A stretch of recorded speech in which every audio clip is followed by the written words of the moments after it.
Hello, and thank you for tuning in to the Portland State University Studio MFA Remote Artist Talk series. This series is sponsored by generous contributions from the Wingate Foundation and the DePriest Professorship Fund by the Harold and Arlene Schnitzer Care Foundation.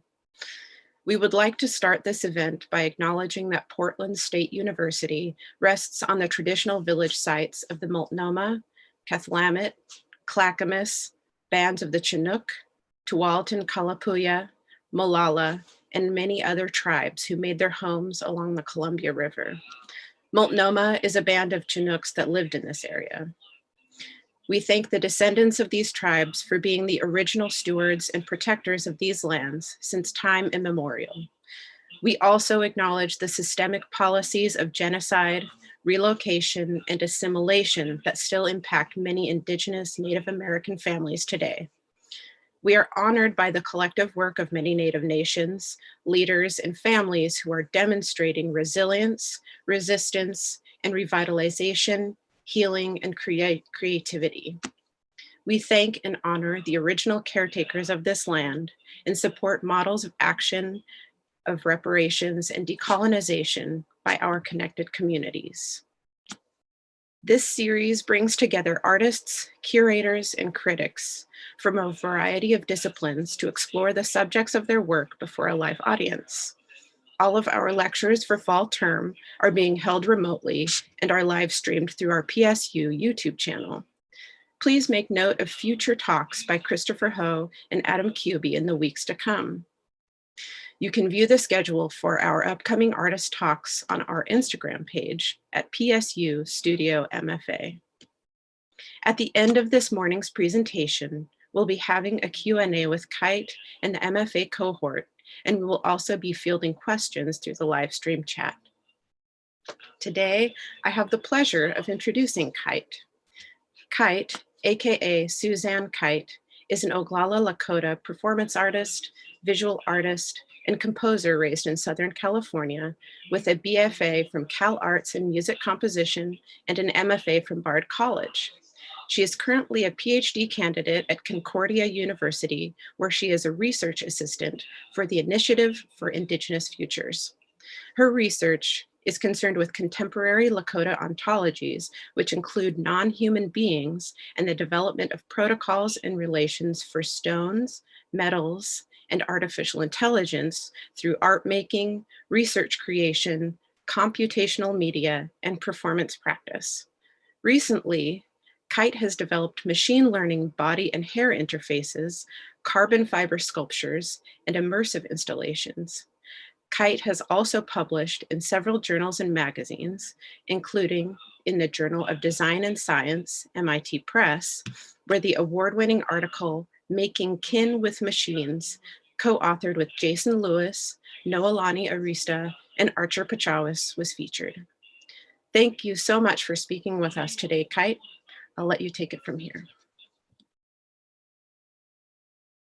Thank you. And let me know if anything technically needs to be adjusted. I will share my screen.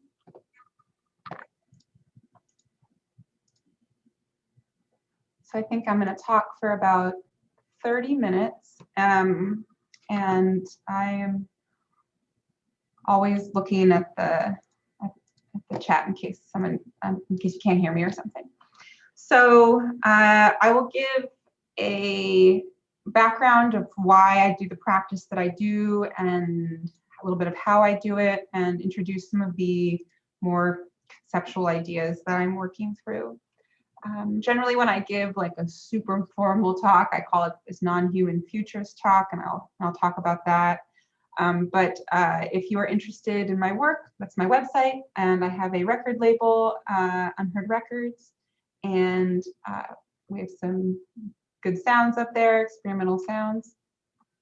So just to give some context to who I am, as was said, I'm Oglala Lakota. Currently, I'm living in Tulsa, Oklahoma. I'm at the Tulsa Artist Fellowship at the moment, and this is Muskie Creek Nation here, as was just ruled in the courts. And I grew up in Southern California, and did a lot of my education in Los Angeles, Tongva territory, Tongva land, and and I was just living in Montreal, which is Tiohtià:ke. And yeah, I'll talk about my artwork before I talk more about my academic stuff. So let's see, my slides are a tiny bit out of order, but let me move through these to, yes, I'll start with this. Play it.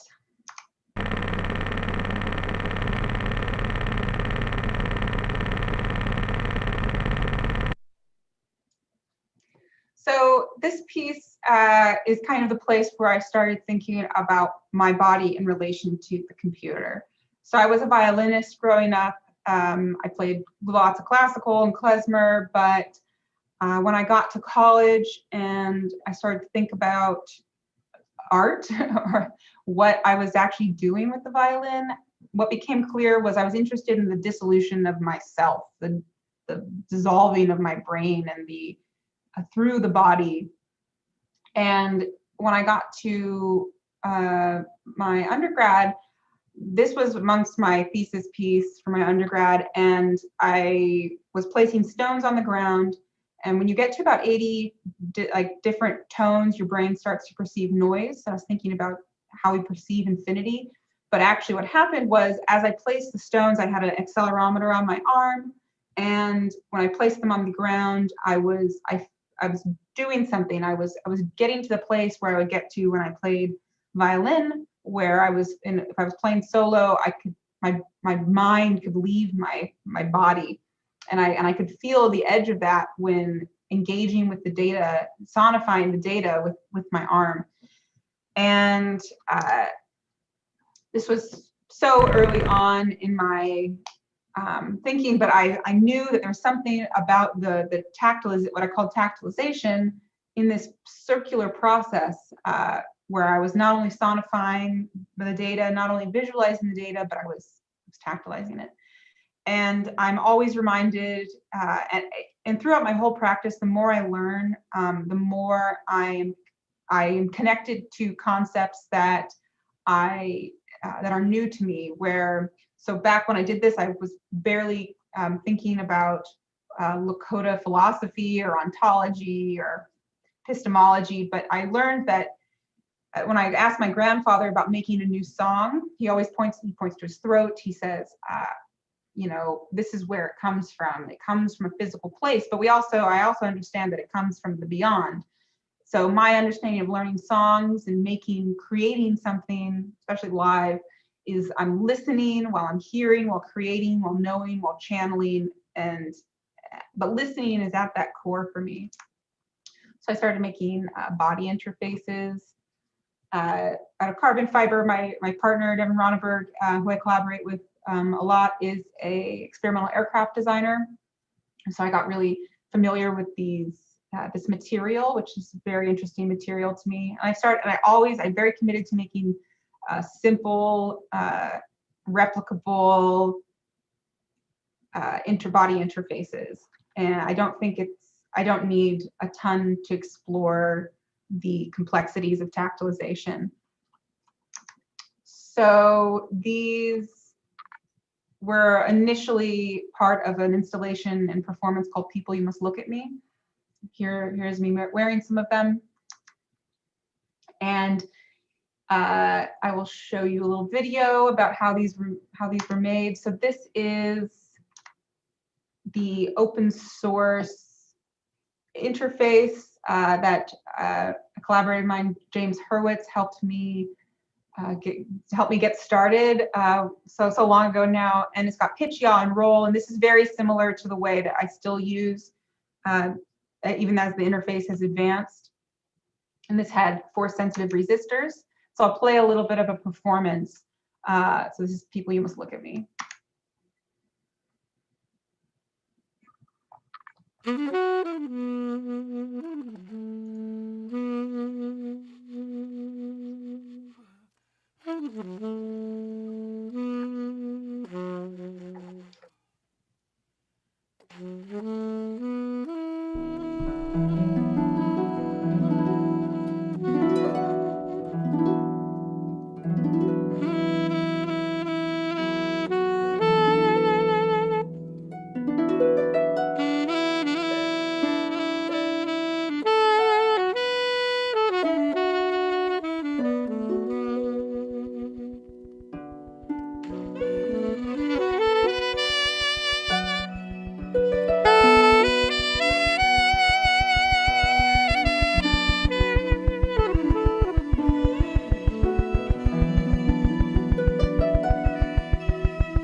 working through here. This piece is about compositionally. I'm very, very interested in structure and what structure does, despite its content.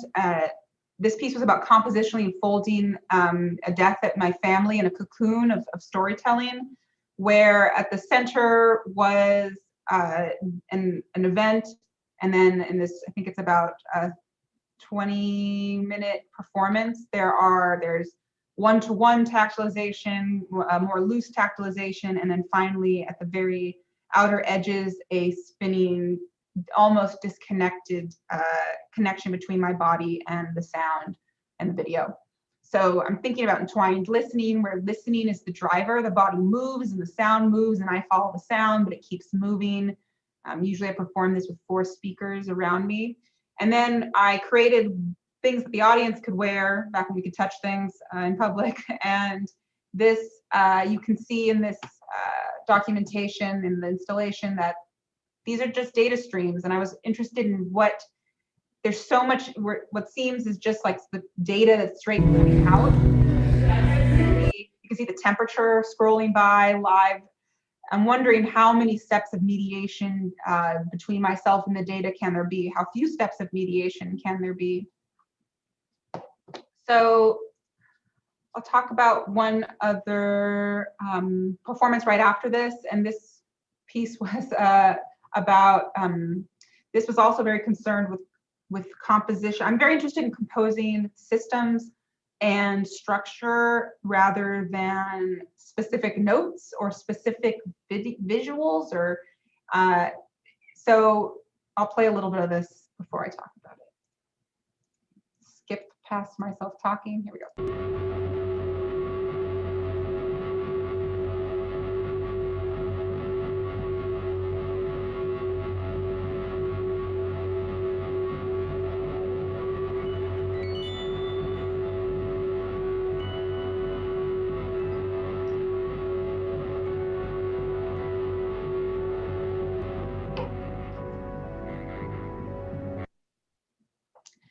So this piece is called Everything I Say is True, and it is structurally based on the kind of method that my grandfather does a sweat lodge ceremony.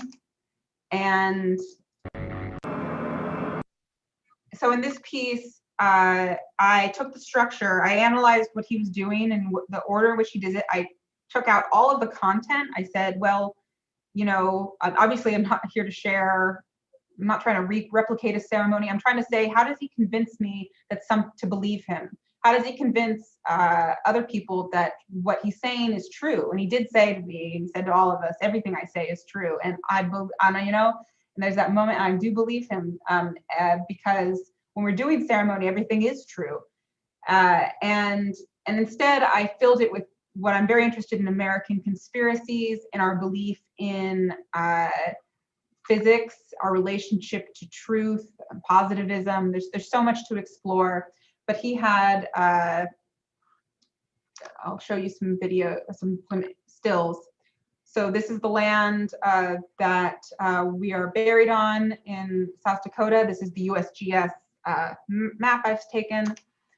This is a representation of the Minkowski light cone, which is a mathematical representation of flashes of light and how far they could travel in the universe. So these forms of mapping, time, space, events, history, stories, to me, it's like the communication of data, the transformation of data. And they're entwined in asking myself what my relationship to the computer actually is. And so obviously we understand that mapping is a clear example of Western epistemologies, reshaping that which is mapped, resource extraction, history, the building of computers themselves and their epistemological genealogy. So this piece very much played with what I know my audience perceives as magic. I know we are still I'm still very interested in the perception of technology as magic. Also thinking about the way that indigenous, so much of indigenous knowledge are technologies, very complex technologies. So, but I want to get to some of my newer work, which is this piece called Listener. And in this, I was trying to think about the construction of a tightly wound spiral and thinking about when I listen to the computer and maybe the computer listens back and then I make decisions, how can I think through this spiral where I'm listening and moving and watching in terms of intertwined with the computer. And so for this piece, I wanted a new interface that was a little farther from the body, because usually I was wearing them on the body, and I made this hair braid interface, which came out of an initiative for Indigenous Futures, Aboriginal Territories, and Cyberspace workshop, where we were asked to do 7th generation character design, which I was very uncomfortable doing at the time. This was led by Jason Lewis and Skawanati. And I was trying to imagine, okay, what's in 7 generations from now, what does the Lakota, this Lakota woman have? What does she need? She needs a transmission device. And it made very much sense to me that the hair is an extension of the body, and that's where the technology would end up. And in this piece, I got to explore using special embroidery machines that do laying of conductive thread, and just show some.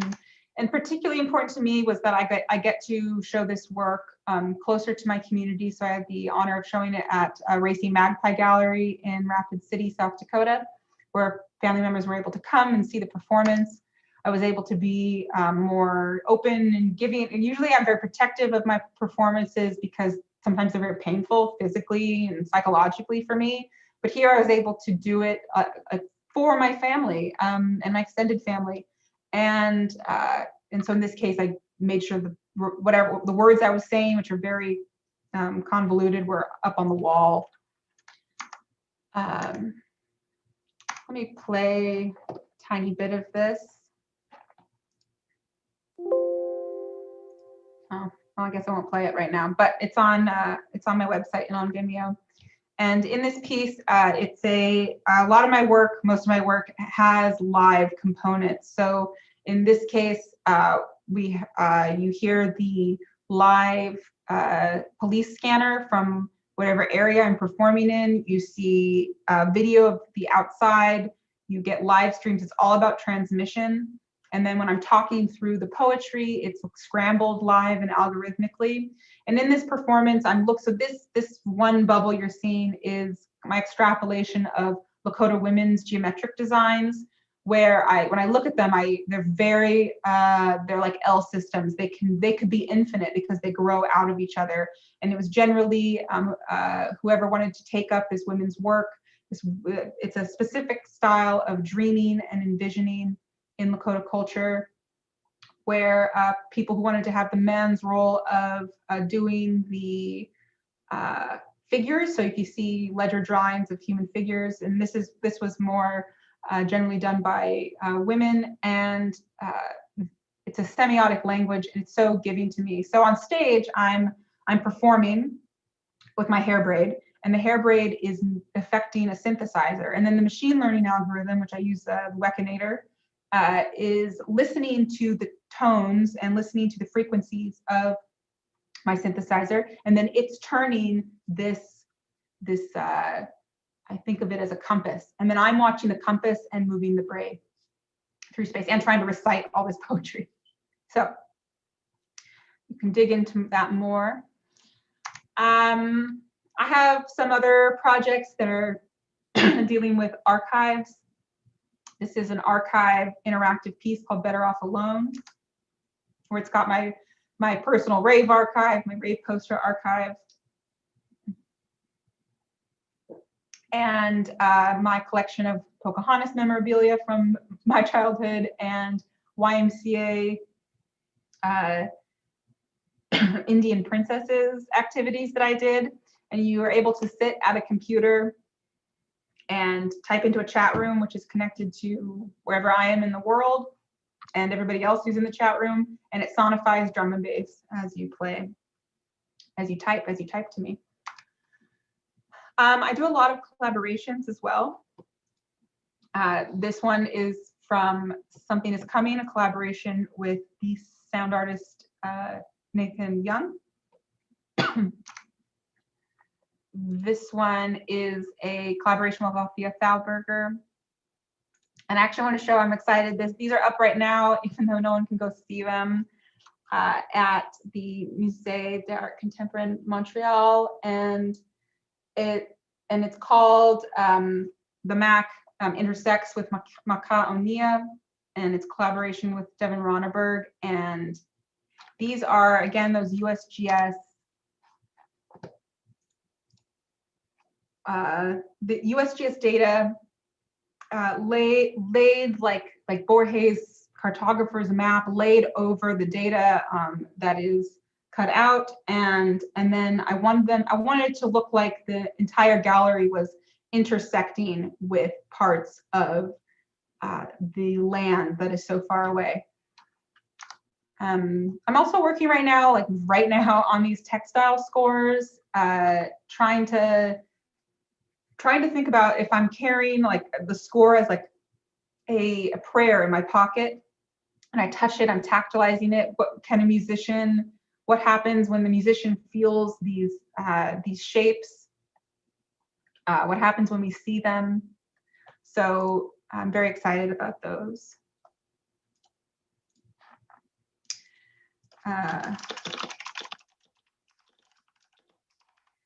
So this is another textile score, and here you can see the conductive thread.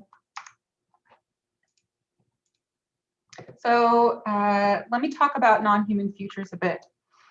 So most of my research right now as a PhD candidate is having to do with stones, especially in terms of artificial intelligence, because I think it's a perfect window into to let people who are even barely considering AI as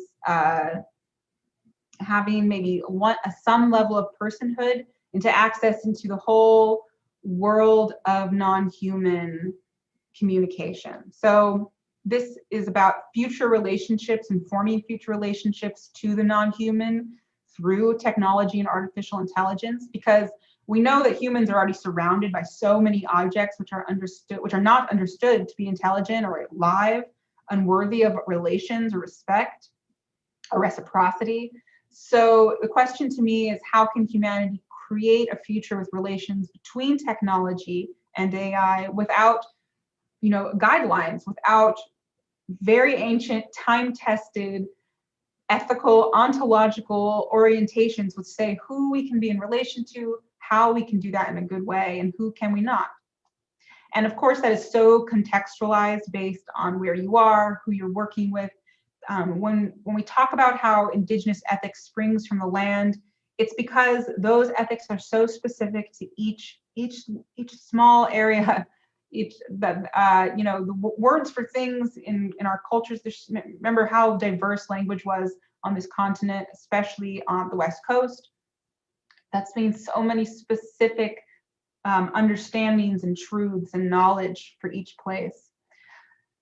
So I am always drawn back to this quote by Deloria Jr., which is respect involves two attitudes. One attitude is the acceptance of self-discipline by humans and their communities to act responsibly to other forms of life.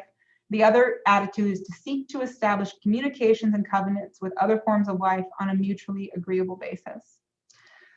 So from this work came I wanted to do that. I wanted to make things in an ethical way, and it's so it's not a common topic. And I didn't learn about it when I went to art school, thinking about ethics.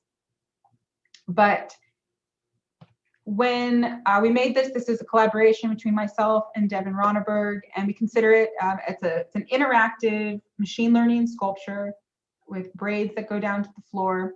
And it was based off a dream that my grandfather, Mahpia Nazi, had. And he said, he tells me this dream. He's like, you should make art about that. And I was like, okay, done, will do. And it's called EA, Telling Rock. And It's got a voice that reciting a song in Lakota, which drops in and out of audibility, a lot of frequencies shifting, the same machine learning sort of arrangement and system. And in the final stages of installing this, we asked my cousin Corey Stover, who is often helps me understand what I'm doing or how to do it in a good way. We considered, we could not trace the location or the places that the materials for the physical computation device come from. So, what part of it can we intervene in and begin a process of ethics? And, Corey, we installed this at the Bemis Center, said a short blessing, which is not a performance, not art. We offered tobacco to this thing, which was part of the earth and will be part of the earth again someday. Yeah, let me show you a couple more photos. So here's Devin with the hair braid. Sometimes we have way more hair braids, sometimes a lot less. And it's based on this story my grandfather tells where he cries for a vision for days and he looks out over a hill and in broad daylight sees a man and a woman and a horse with like endlessly flowing hair and an infinity of constellations bursting through.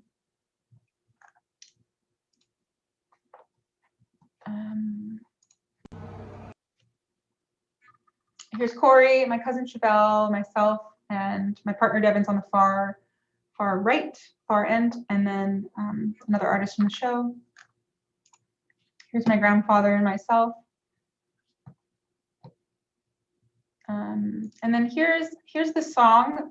So the process, we learned this song was based on a method Corey was suggesting about how we could learn the names of like the sculpture, just as a practice of listening beyond. So the songs were written in a similar way, trying to subvert like the loud clamoring mind and trying to listen without the ears, which is not dissimilar to other forms of composition where one listens inward and waits to hear. But the question is like, where do these inner songs come from? Are we composing or imagining them or improvising them? And then here's us welcoming the piece, the Bemis Center. So if you want to know more about this kind of investigation and research, Making Kim with the Machines is a great place to start, which is co-written with Jason Lewis, Noelani Arista, Archer Pechawis, and myself. A bunch of different perspectives, Hawaiian and Cree.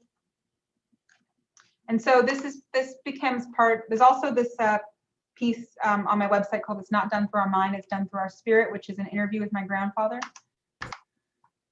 And then finally, this huge position paper, it's huge, but it's so awesome. And in my contribution was this text, How to Build Anything Ethically, which was in discussion with my cousin Corey Stover, my aunt Melita Stover Janice, and my colleague Scott Benison-Abandan, who's also an amazing artist.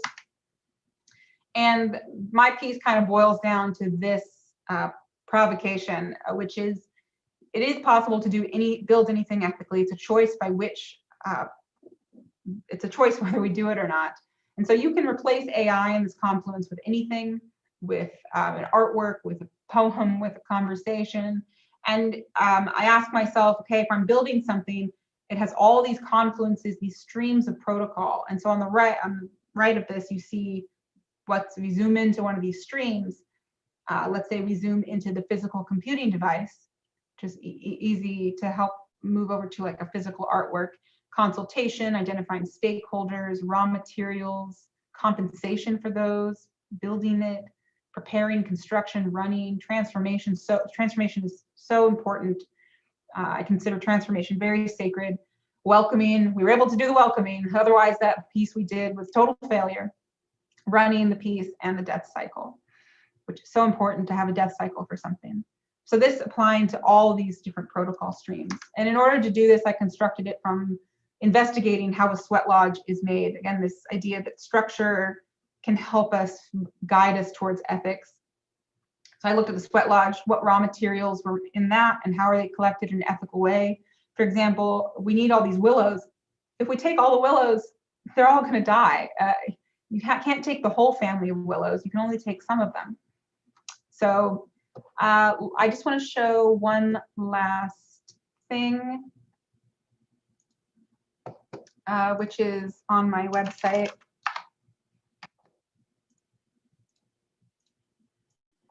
To show what else is going on. This piece is coming up soon. It's Seeing is Believing. It's a deep faking project with Devin Ronneberg. And I've been doing a lot of, because of quarantine and all the Zoom stuff, I've been doing so much live online performances. So some of these are up here. And lastly, I want to say that tomorrow is I've been doing workshops with Alicia Wormsley. And tomorrow I'll be doing one. We did one on dreaming, for helping or like facilitating Black and Indigenous artists and friends to future together, which was so exciting. And we're just one step on that process. And tomorrow we're going to be doing an almanac, kind of an artist almanac project. And I will show, it's public and it's participatory, and it's going to be so much fun. It's 5 to 7 Eastern Standard Time, and you can find this on the Feminist Media Studio website. So thank you. Thanks, Kite.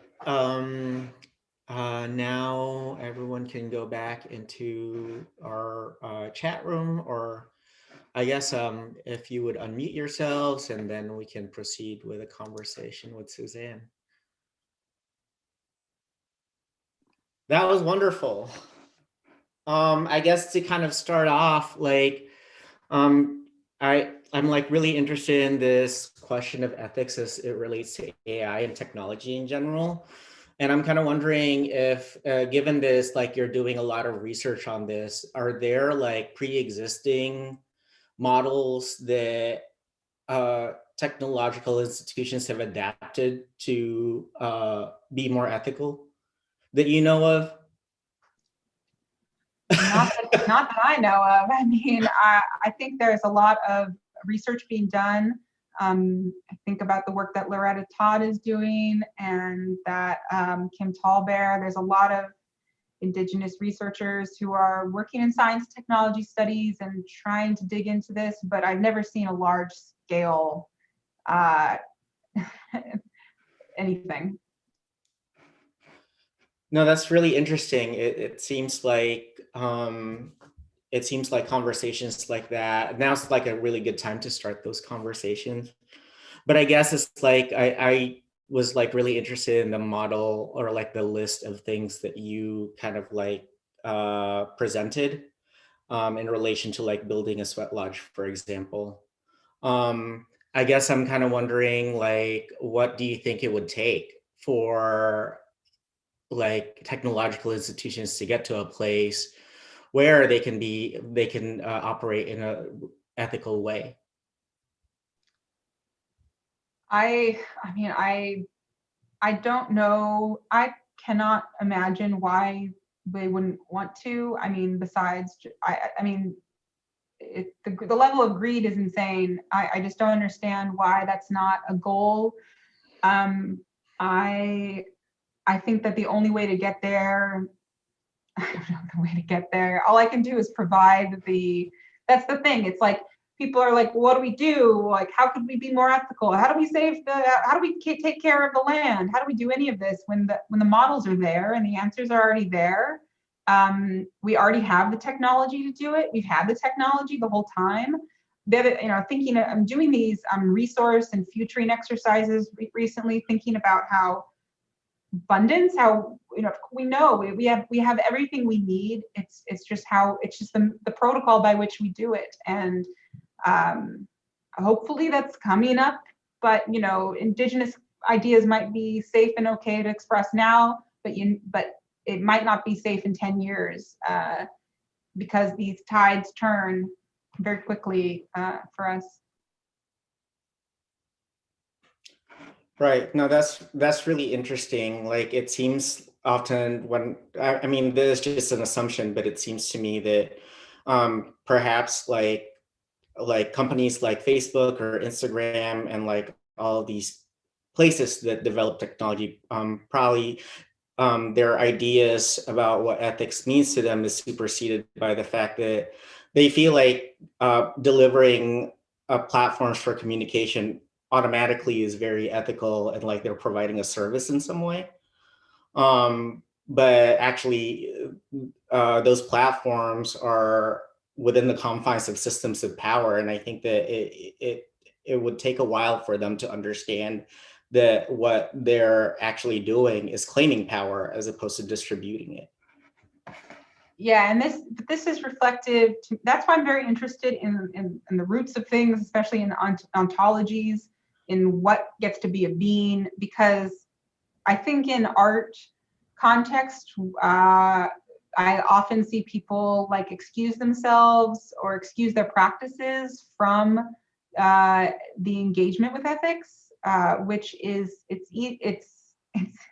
you think it was like a trend or some postmodernist gesture, but actually it's rooted in the same ontological history and process that all these other things are. I mean, they're all in the same timeline. So when but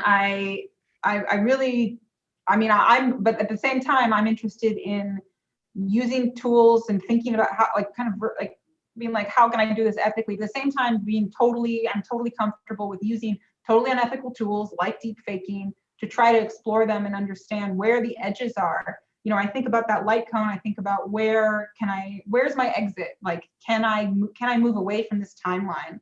Can I find an epistemological exit for through creation, through listening beyond or something? Right. Thank you. Let's open it up to the students for their questions.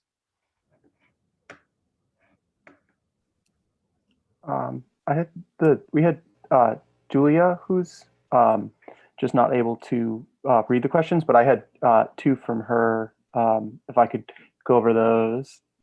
Her first question was, while reading about your work, I realized that the presence of experimentation is sometimes brought up. Given that you seem to work with many different media, I was wondering if there's anything that would be off limits for you. Is there any medium you made the conscious choice of not working with, or are you open to anything you feel like the work demands? That's a great question. I let my years back when I was starting to come out of like the composer word into being an artist. It was like a transition I had to allow myself to make. I realized that I had to define what composition was to me. And composition to me is structure, is organizing things, organizing people. And in that, I was able to allow myself to do any medium. I guess I've never painted anything. I mean, painted this table and I did a horrible job. But, you know, I don't think there's anything that I'm off limits to. I also don't have a strict relation. I'm happy to hire people and collaborate with people as an artist and understand that where my skills end, and if I want to accomplish something, all I have to do is reach out. So I think that's my relationship to medium, especially in composing. I will say that all of my sonic compositions that are kind of bigger, more elaborate ones, they're basically finding interesting ways to have my favorite improvisers work within a framework or a structure. I do not give people notes. Cool, thank you. And then her second question was, in a lot of your pieces, I can see that repetition is often used to build up some sort of tension, and in my experience, it's capable of generating a corporeal response. How intentional is this physical response, and how important is the role of repetition in your work? It's funny, the last time somebody asked me about repetition, it was a very long time ago, and I remember I had a terrible answer. And actually, I'm kind of blanking. I like, you know, it was such a bad answer that I woke up at night like re-answering the question again and again. But I think that my relationship to, I mean, I could say something about, you know, about getting the mind into this dissociative place. But I think maybe right now my brain is on structure, and I think about not about the circle, because I think the circular time and circle stuff is over projected onto Indigenous concepts. When it's the way we deal with time is way more complex and deep. But I think about that tightly wound spiral, that just because you repeat something, and obviously it's not the same time, that you're not actually doing it. So maybe there's something in that. I also think that I do really like drone. I respect drone. I don't really consider myself a drone artist or noise artist or anything, but I think that those traditions really capture that way of getting the dissociative self exposed.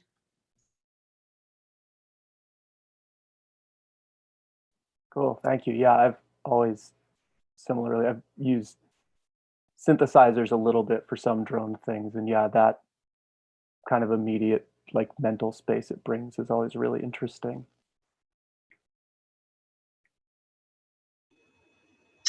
I wanted to go back to the question of ethics, and I was looking, I think maybe through the website, and where you said something that ethical for you is defined as aligning with Indigenous perspectives on what it means to live a good life. And so I was wondering if you could say a little bit more about living a good life, what that might look like.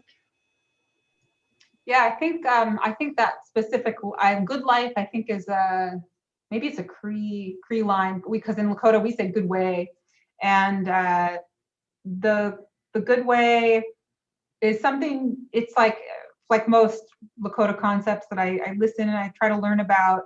It's like a shifting target where you ask somebody and everyone has their own definition, but I really like thinking about the good way, or like the good red road, which is a term that's often used. Vine Deloria talks about it too, as it's like a pathway, a road, where you can stray from the road, but you can still find your way back to doing things in an ethical way.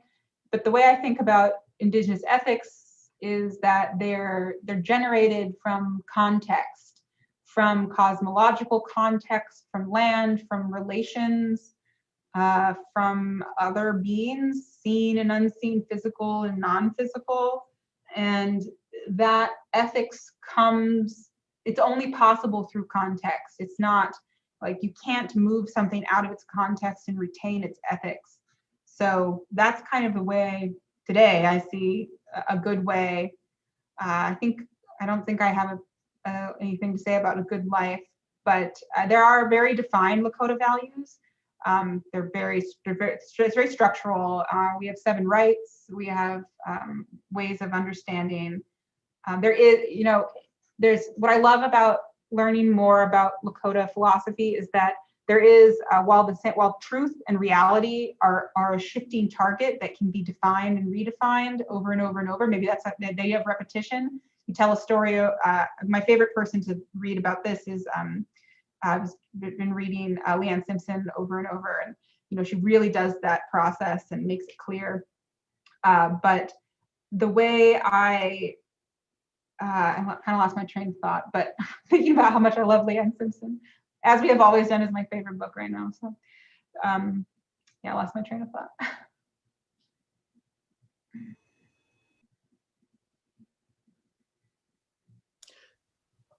Raja, did you have a follow-up to that? I mean, that's all right. I was just gonna say thank you, but I'm just thinking of ethics if we were to generalize it, or open it up to what does it mean for an artist to make work ethically, or for anybody to do anything ethically. I feel like that becomes such a difficult thing to define, even if there might be some kind of structure or something to point at. I feel like, as you were saying, it's really within the context, and for different groups or organizations or even individuals, making something ethically can include all sorts of considerations within that specific context and place and time. So it's not really a direct question, but for me, that question of, or that idea of ethics, it's so complex, and I have a hard time, pinpointing what it might be other than, you know, being honest or being, you know, it kind of goes to these maybe broader values that I think we all recognize as being good or ethical. But yeah, I mean, it's okay that it shifts. I mean, when I think about ethics, it's that it's not going to be, it's going to change constantly. Like what you're okay sharing one day may not be okay sharing the next day. You know, working with a community might be okay one day, not okay the next. I think I try to think about things as frameworks where I can look at, so when we were doing this investigation into how could we make an ethical AI, we looked at specific examples, you know, where we looked at the Sweat Lodge as like a whole process of protocol. And then another one we didn't publish, but we worked through was a Hawaiian net. They're such simple technologies but you can lean on these just like stories that continue to give you framework. And yeah, I mean, with art, it's so hard with art because, you know, at the same time, it's like, want to do whatever I want to do just like white, rich artists do whatever they want. You know, the difference is some of us have responsibilities to communities and some of us don't. So. Yeah, hearing you talk about this, I'm thinking of ethics as or having a philosophy that kind of maybe guides that ethical decision or thank you.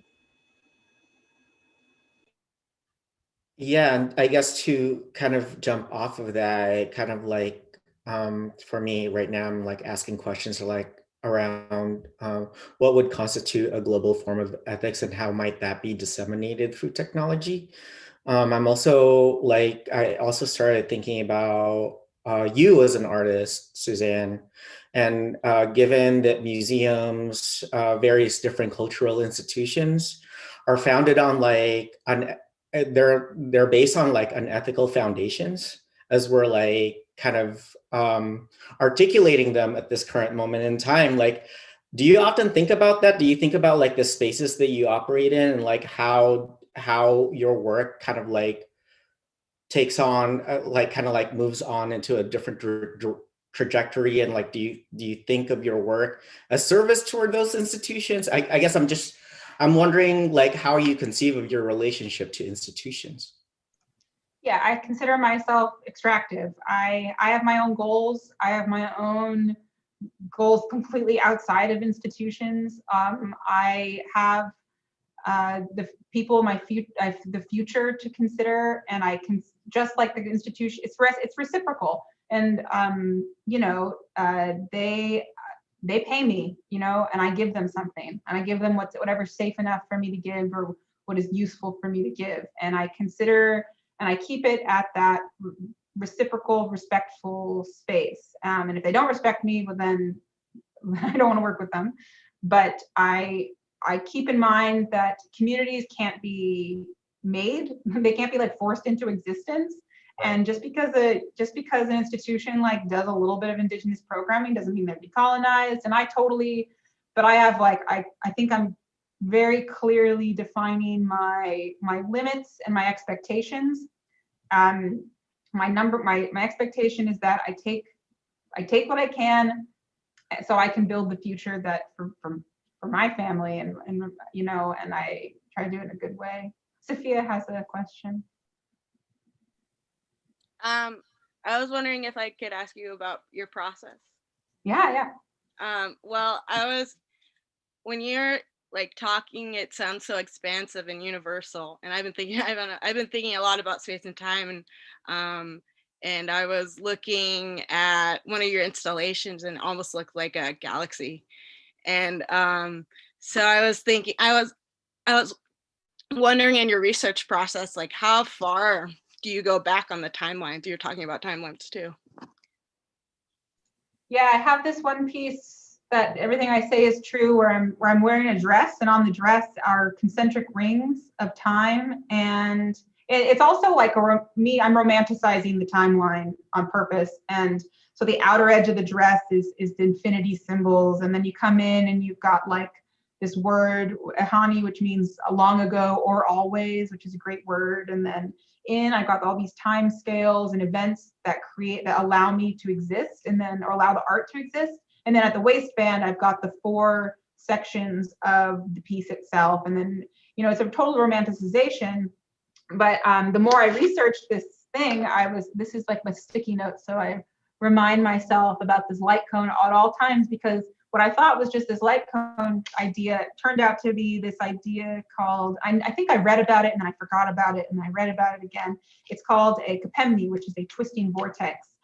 And I just been writing about it like crazy, because the thing about this light cone, this kapemni, is it's this astronomical theory in Lakota of where, you know, we have microcosms and macrocosms of culture moving around on the ground, moving around the ring, around the Black Hills, what we call the racetrack, which is very, very big. It's not a racetrack size, it's, you know, entire mountain range size. And then in the sky, we have the circle of stars crossed by the Milky Way. And they're reflective of each other. They're perfect mirrors. And so then everything we do, the teepee, the triangles in our geometry, it's all just microcosm after microcosm.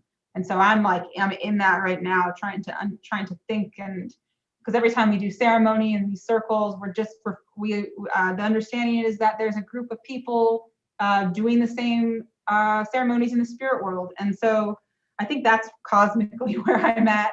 Okay. Yeah, I'm like, no, that's so interesting. Honestly, like how you explain it is so interesting. Like I was like visualizing it. Like I don't know. It was This sounds fascinating. And then my big question is like, how do I, you know, when we get there, how do I include like the settler universe, which like it's like another layer on top of the map, a map on a map on a map, and then what about aliens? Like, how do they fit in the timeline? What about settler futurities that imagine us crossing the border into the stars? And it sounds like you're like building all these hypothetical alternate realities almost. So yeah. Thank you. I have a question regarding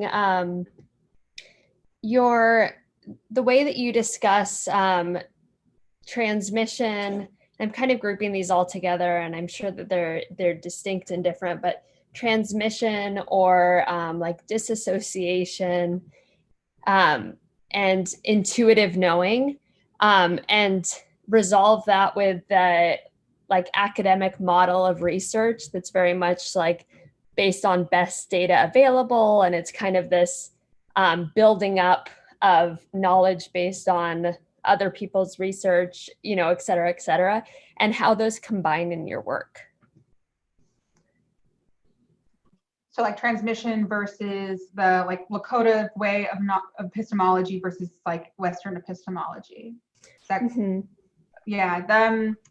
Well, I'm lucky enough that two of my 3 committee members are Indigenous in my PhD. I went through all of my schooling without having anybody who knew anything about what I wanted to know about until I was like, all right, PhD, like finally I get to learn something.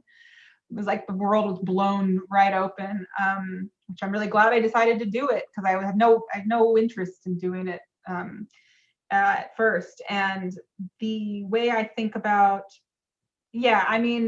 I'm happy to move through those spaces. I find it really generative. I actually do find it generative to read outside accounts of Lakota stuff, because sometimes it's nice to hear a little bit of distance between different ways of knowing and the actual knowledge. And so I do learn stuff.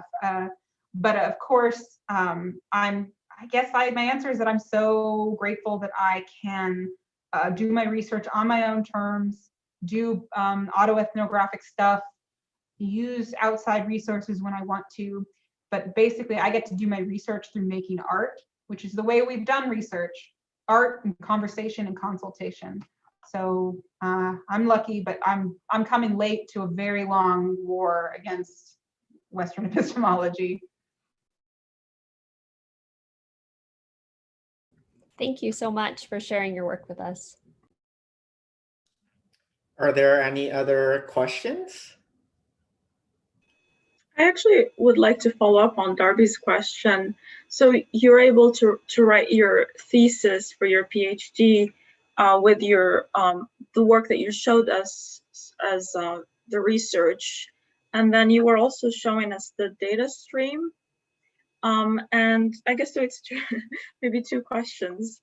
So the data stream that you showed, is that directly from that tactile device that you showed us earlier? And then, so does that data then get used to prove something, or maybe work in that more Western traditional way of knowing? And I'm just trying to think of how all of these things, kind of like what Darby was asking, work, and how you're putting them together from the data part to the performance. Yeah, so that work won't, I mean, I can't use any old work I have to do my, I have to get a proposal process, and I have to propose what I'm going to do. And actually, I'm going to go somewhere new for me, which is collaborative art making, where they'll, so, I mean, you know, PhDs are like, really, you say you're going to do one thing, but who knows? So I think an example of what I want to do is I want to have a consultation and have people help me develop a protocol string for making a new instrument. And then I won't be proving anything. I'll be exercising what they suggest, the process, and then trying to do the process, and then reflecting on what knowledge I learned. Another process I hope to be able to do is go out into a community of youth and teach them how to use machine learning softwares, and then interview qualitative research, interview what's going on, and make a collaborative artwork with them, interview post, figure out like what is their relationship to stones and machines and animacy. It's like a little ethnographic, but not completely. And then finally, I really want to do a project with linguists and musicians, and collaboratively make a song with and about stones. So yeah, I think it's like, I hope that's what happens, but you know, COVID and everything. Melanie had a question. I didn't want to. Yeah, I was wondering how you came up with the term machine body learning. While I was researching your work, I was really drawn to that phrase. So I was curious how you came up with it. Yeah, I think the word I think I'm going to claim is tactilization, because machine learning is part of it, but I could take the machine learning out. I could take the machine out and still explore that same data transmission data. Yeah, I think I could do it without it, but yeah, I mean, sometimes I just end up saying, because it's machine learning and using the body, it's flexible. I guess to follow up on that, I'm kind of wondering, throughout this time that you've been like doing this research and like kind of like following your trajectory, like I'm kind of wondering like what, if you could articulate like what artistic research is able to offer towards like the outcome that you're like looking to gather, the maybe research methodologies in other fields might not. Yeah, I mean, I really, the more I learn, the more I understand that, well, first of all, that the sciences were alive and well in our communities. We didn't need to be taught any of, you know, it's great to learn, but there's so much knowledge that has been lost and needs to be considered science, considered philosophy. That's why I use the ology words, ontology, epistemology, because it is that. And, you know, when I think about what conversation I have with Scott Bennis in a bandana lot is talking about research from dreams, this kind of the way how do we make new knowledge? How did we make new knowledge? Can we consider that important now? And making new knowledge to me is artwork does that, and listening beyond does that. Listening to, there's a reason that it was working before, and that that form of science led to specific kinds of relationships with the world around us. There's a reason it was going pretty well, and I think that I believe in that form of science. Great, thank you. Is there any other last question that anybody would like to ask? Yeah, Melanie? I was curious how you felt about the act of creating archives of your work on the internet and the mass accessibility of those? Yeah, actually, that one is like just photograph. Technically, it's not. Would be. I'm kind of interested in it being archived on the internet.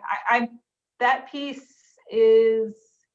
I don't understand it yet because it's like too personal or something. I'm like, I don't understand. It was kind of I wanted it to be a silly, fun idea, but then of course I ended up being like, oh my gosh, this is like too much, but I think it's an interesting question to me, like what happens when a museum collects that piece and it's an ongoing living archive. I think Indigenous people are interested in living archives, accessible. And I'm interested in how, if it's living and I continue to add to it, depending on the way my life changes and what that does. And there's a lot of artists who've worked with living archives and archiving stuff who've done really amazing work. And it ended up being this like dumping ground of stuff, but I would like a museum to collect it, that I can continually save that stuff and say, the autoethnographic work of my life is important.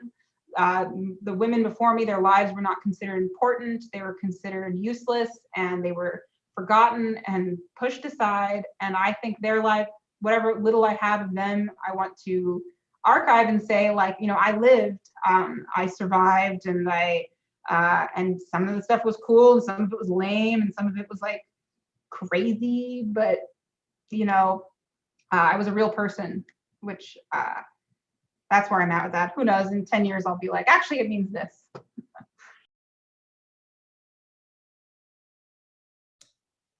Any other questions? I need to oh, there you go, Andrea. That sort of flows into my question. I want to make sure that I heard you correctly. So when you were talking about how to build anything ethically, did you say that everything should have a death cycle?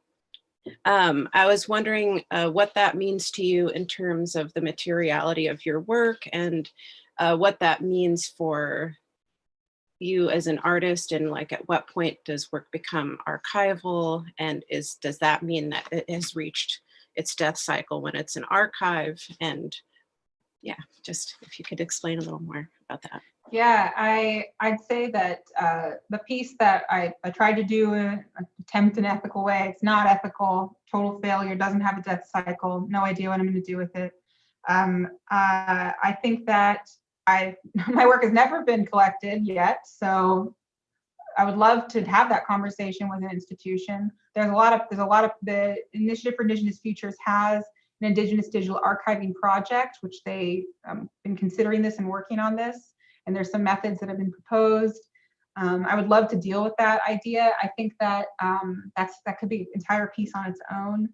The idea of, maybe taking that last example where it's like personal archive, I would like it to have a death cycle. Eventually, I would like it to find a way to disintegrate. And even if it's very important to me to think about how computers were just invented. They can be quickly moved past from.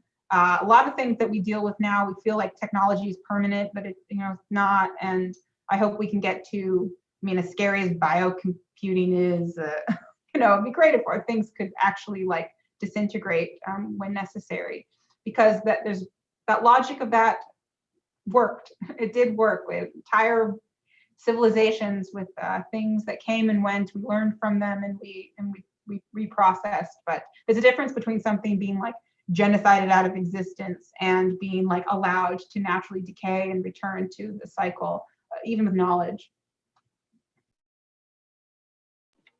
Thank you so much. I had a really quick question. What was you meant what your favorite book was? Like quick, like way early on, and I just wanted to jot it down for myself to look it up.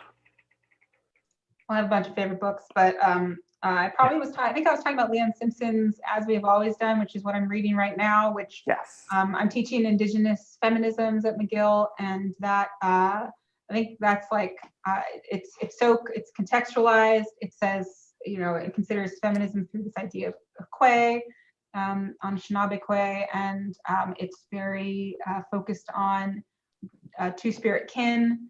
And I think that is, oh God, I love that book. I mean, Leanne Simpson is the jam. But yeah, and I love a lot of books. Yeah, cool. Thank you. Yeah, I wish I had.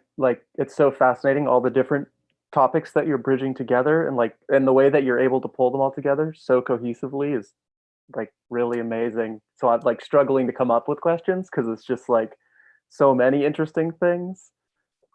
I'll tap dance any which way for any institution, and Yeah. I'll make anything that has to get made out of anything. So I think that's kind of my, I'm glad it sounds cohesive, because in my brain, actually behind me on the wall, there's like 1,000 sticky notes, and it's like chaos, and I don't know what's going on. But that's actually one of the, well, I guess the two things that have stuck out to me, because they're not really questions, is one, I think it's really interesting that having kind of a positivist view towards like advancing technologies is strange. That's like kind of radical, that because I feel like in general it's like a resignation to that it's not going to be very good, or that it's progressing in a not good way.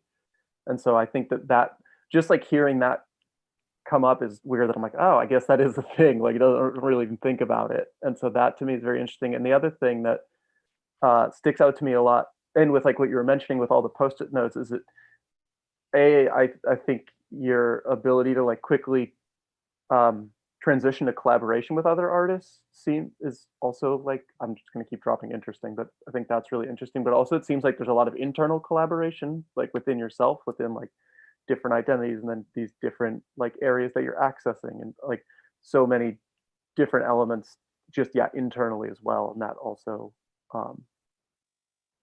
it's like therapy now. Yeah. Yeah. Talk to myself internally.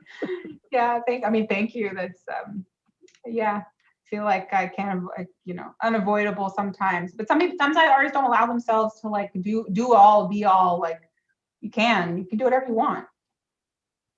Right. I think that a lot of artists feel compelled to sort of like move in a particular trajectory that can be very confining at times. And I appreciate like all the source material that you discussed today. I had a question to kind of like jump off of what Alex asked, but maybe just to end with the various materials that you were presenting. You also talked about raves, and I'm kind of wondering like if raves were very influential in what it is that you do now, and in what way. I mean, super influential. I have a couple pieces where I think about them. I'm still a big like drum bass head junglist inside. Actually, I feel kind of old in that way, where sometimes I only listen to the same jungle music I've been listening to for like a really long time now. And I'm like, oh, this is what being old is. Or like, I don't want to listen to new music. I want to listen to music from 15 years ago.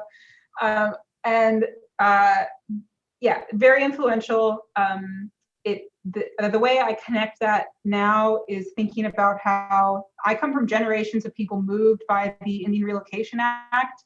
And I was, technically my adoption was technically not legal either. If we're looking at the way that adoption laws work, I was adopted into a non-native family, but because my biological mother was also adopted, they couldn't consult with the tribe. Family members couldn't be found. And now I know everybody, but that same kind of dislocation and diaspora that's what rave kind of does. It's like a home for freaks and weirdos, and it was also home on the internet, on chat rooms and on message boards, and I'm still friends with like so many of my crew from back then, and we talk in Discord today, all day sometimes. And I'm very interested in the way that I go to the same streets. The Indian Alley in Los Angeles was where probably some of my family members laid in there drunk, and then I for sure was totally wasted on some of those very close by, in my youth. And I understand Los Angeles as this meeting ground of nations, like a really cheesy way, but it's true. The Indian Relocation Act moved, the goal was to move us away from our land. And yeah, I love rave stuff. I still, even though I like to stay home now, I still love the music. I mean, that's what the label is. It's experimental electronic music, and I'm happy to continue to engage with that material of that history of techno and drum and bass, even from a safe home distance. Thank you for answering that question. If there aren't any other questions, I'm scanning for hands. But if there aren't any, Suzanne, thank you so much for meeting with us this morning. Would you remind us again of the upcoming events that you have in the next week, or this week, right? Yeah, tomorrow on Zoom, it's at the Feminist Media Studio and HTML's festival collab, and we're doing a workshop, which is kind of a community consultation on what it would mean to have an artist almanac, or some sort of like, I don't know, I'm open, but like maybe a framework, a software framework, or a website framework that would help people. Because right now, when we deal with resources from communities, it's like Google Sheet after Google Sheet of links and links and links of PayPals and Venmos and guides and wellness guides. And I think we can collectively come up with a system that works that helps get that information more efficiently to those who need it. So that'll be that, and it's Alicia Wormsley is a co-facilitator, Lupe Perez and also too, which is part of Design Justice, and Lindsay Nixon, who is an amazing two-spirit poet and researcher and thinker. And tomorrow. Awesome. Well, thank you so much for coming today. It was really great to be able to talk to you and listen to you talk about your work. We'll look forward to the stuff that you do in the future. Thank you for having me. It's so fun to have a conversation. Have a good rest of your week. Bye.